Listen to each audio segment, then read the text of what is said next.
Perdebatan akan saya mulai dalam 3, 2, 1. Proposisi hari ini berdiri memiliki beban pembuktian yang sangatlah besar. Karena apa? Mereka belum mampu untuk menjelaskan mengapa sebetulnya negara berkembang yang memiliki potensi maritim yang justru lebih besar dan lebih terlihat harus meninggalkan strategi ekonomi yang paling relevan dengan karakter geografis dan sumber daya mereka sendiri. Karena pada dasarnya esensi perdebatan ini bukanlah tentang lebih baik di daratan atau lebih baik di lautan. Karena apa? Bagaimana negara berkembang dapat membangun ekonomi yang berkelanjutan dengan memanfaatkan keunggulan strategis yang negara tersebut miliki. Dan di sini persoalan utama dari tim proposisi. Mereka membangun argumentasi seolah-olah pembangunan daratan otomatis jauh lebih unggul jauh lebih menguntungkan dibanding pembangunan maritim.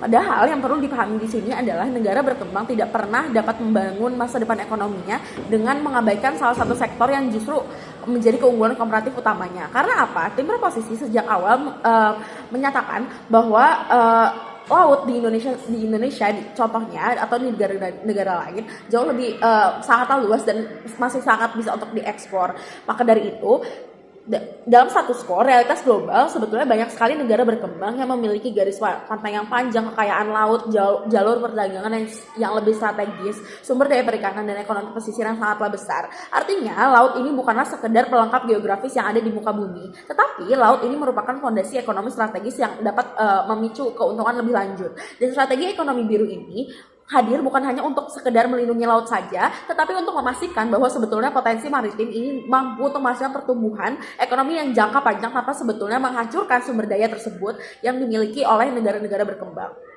Karena apa? Dalam mayoritas kasus, negara berkembang sering menghadapi eksploitasi sumber daya secara berlebihan dan akan mendampak kepada kerusakan ekosistem yang akan berkelanjutan, dan B, kemiskinan masyarakat pesisir dan ketimpangan pembangunan dari masyarakat yang lain dengan masyarakat yang lainnya. Dan ekonomi biru di sini hadir untuk mencoba menjawab persoalan tersebut melalui apa? Melalui pengelolaan laut berkelanjutan. Dengan apa? Dengan adanya ekonomi biru ini, pemberdayaan di masyarakat pesisir akan jauh lebih meningkat dan pengembangan industri maritim pun serta pembangunan ekonomi yang tidak destruktif. Maka dari itu, tim proposisi selalu melihat ekonomi biru seolah-olah hanya fokus pada laut dan mengabaikan dengan daratannya. Padahal analisis tersebut tidak sangatlah utuh dan sangatlah salah. Karena apa? Ekonomi biru tidak pernah melarang untuk melakukan pembangunan ataupun perkembangan di daratan. Tetapi ekonomi biru di sini berdiri untuk memastikan bahwa potensi maritim negara berkembang tidak diabaikan ataupun dieksploitasi secara tidak berkelanjutan yang akan merugikan negara berkembang selanjutnya.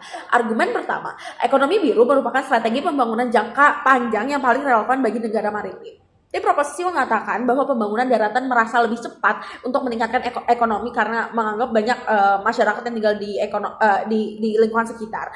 Tetapi mereka hanya membahas keuntungan jangka pendeknya saja. Karena apa? Yang perlu dipertimbangkan dari negara berkembang adalah sebetulnya bagaimana keberlanjutan ekonomi itu dalam jangka panjang dalam beberapa tahun ke depan. Jangan beratus-ratus tahun ke depan. Karena apa? Yang perlu dipahami oleh juri adalah negara berkembang sangat rentan terhadap eksploitasi sumber daya alam yang ada, kerusakan lingkungan dan ketimpangan pembangunan. Tidaklah sedikit kejadian yang melibatkan dengan adanya sektor pariwisata yang dibuat jauh lebih luas, tetapi malah mengakibatkan eksploitasi sumber daya atau bahkan perusakan dalam wilayah-wilayah tersebut.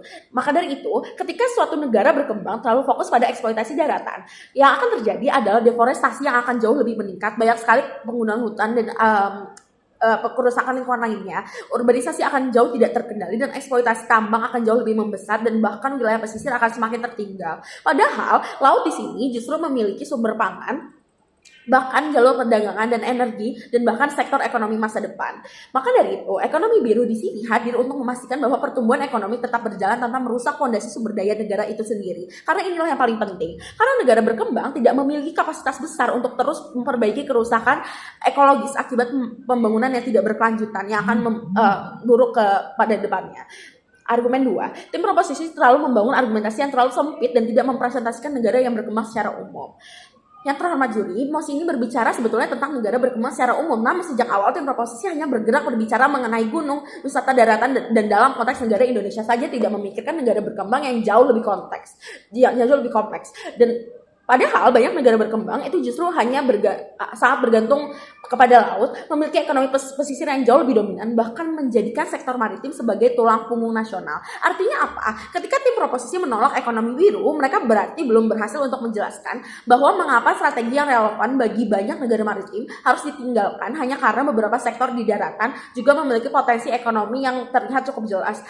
Dan di sini persoalannya, karena ekonomi biru itu tidak pernah menjelaskan atau tidak pernah mengatakan bahwa pembangunan darat harus dihentikan.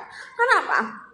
Ekonomi biru di sini berdiri hanya untuk memastikan bahwa negara berkembang tetap memprioritaskan sektor maritim sebagai kekuatan strategisnya.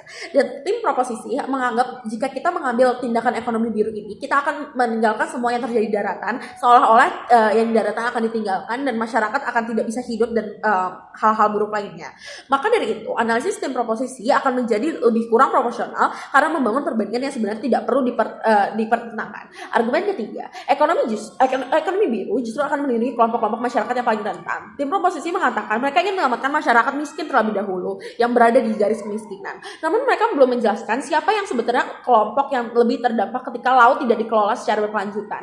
Jawabannya apa? Jawabannya simpel, seperti nelayan kecil, masyarakat pesisir dan komunitas maritim tradisional. Saya rasa ini tidak dibahas oleh tim proposisi. Karena dalam mayoritas kasus, ketika laut dieksploitasi tanpa pengelolaan berkelanjutan, hasil tangkapan ikan akan menurun dan ini akan merusak masyarakat yang tinggal di pesisir pantai. Artinya yang paling terdampak bukanlah tentang elit ekonomi, tetapi masyarakat kecilnya juga. Dan ini yang gagal jawab tim proposisi. Mereka mengatakan ingin membantu masyarakat miskin, tapi pendekatan yang mereka bangun justru berpotensi untuk mengabaikan masyarakat pesisir, mempercepat eksploitasi sumber daya laut, dan memperbesar ketimpangan pembangunan wilayah. Maka dari itu, tim proposisi kemungkinan akan mengatakan pembangunan daratan akan jauh lebih cepat untuk mengatakan keuntungan ekonomi. Namun perdebatan ini bukan hanyalah tentang kecepatan pertumbuhan dan seberapa cepat uang itu bisa dapat, tetapi tentang keberlanjutan pertumbuhan itu sendiri. Karena apa?